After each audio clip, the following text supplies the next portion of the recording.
Brainstorming facilitation is not just about putting a bunch of people into a room and asking them for their ideas and putting it up on some chart on the wall. Brainstorming actually begins way before you even call people together to have the session. You've got to have a planning session with management, with the people that are hiring you, to figure out what they want to accomplish. And the second thing that you have to do from a preparatory perspective, there's going to come a point in time when you've got all of these amazing ideas and you've got to sift through them. So you've got to establish ahead of time what your criteria are in terms of deciding what is a good idea and what is a bad idea. It might be, hey, we want to make more money, so revenue is one target. Ease of implementing may be another target. Risk may be another target.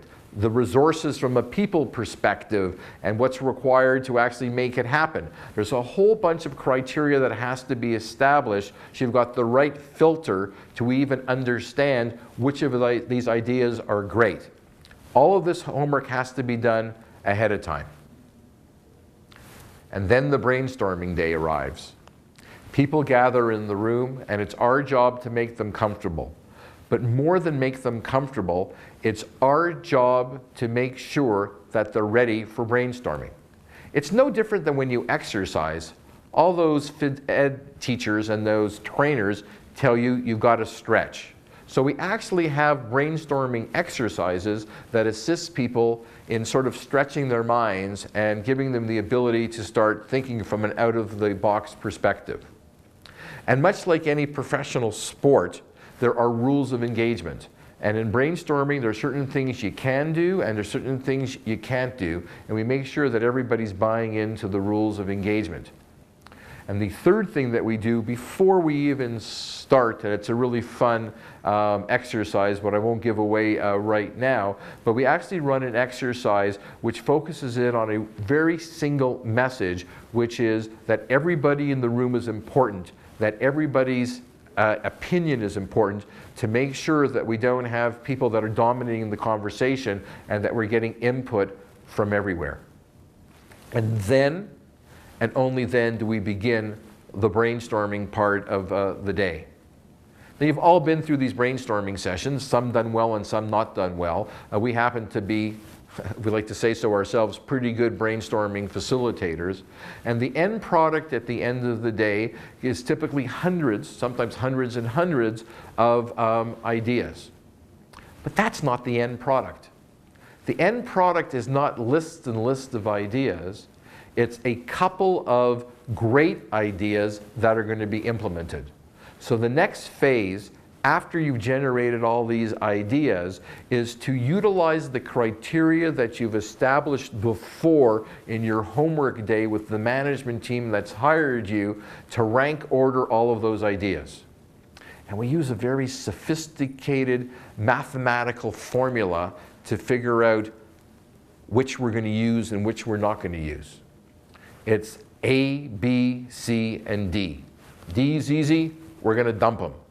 C's, good idea, shouldn't dump it, but it isn't as good as the A's and the B's, so we're going to put it in the drawer for when we're looking for more ideas and we've exploited all those A's and B's. The tough area is the A's and B's. What's an A and what's a B? So A's often fall into A's and A pluses. A pluses are just ideas where you look at it and you say, I've got to use that idea, I've got to implement it, I can't believe we haven't done this before, it's just a great idea. A B is something where it's either not as good as that great idea, those A pluses, and then those remain a B, but also found in B's sometimes are those ideas that could be A's but need a little bit of investigation or a little thinking. So you've got to spend some time on the follow-up figuring out what's a real A plus and what's a B. And then, of course, you've got your A's. Even when you've got your A's, the process isn't over. It isn't over because you've got to figure out whether you can actually implement all of those A's. What if you don't have one A? What if you've got 10 A's?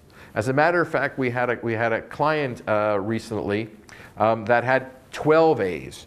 And I had told them that the decision as to what they would be implementing and they wouldn't be implementing was up to them and not up to me, that we're going to use the criteria to establish it. And that very criteria established 12. So I went back to them and I said, guys, I know I told you I wasn't going to interfere in this piece of the process, but I'm going to arbitrarily tell you that I am getting rid of 2 because there's no way that your organization can handle 10. I don't know if you can even handle 3 because these are big ideas and big concepts. And I got rid of 2 and I explained to them why I got rid of those 2. And they went back on their own. They did their own homework and their own due diligence. And after spending appropriate amount of time figuring all of this out, they said, yep, we love those 10 A's, but there was 1 A+. And then what they did, and they actually called us in to help them out, we actually put together a full business plan for the implementation of the A+. So brainstorming, it's not just about a bunch of people getting around the table and trying to be creative and thinking out of the box.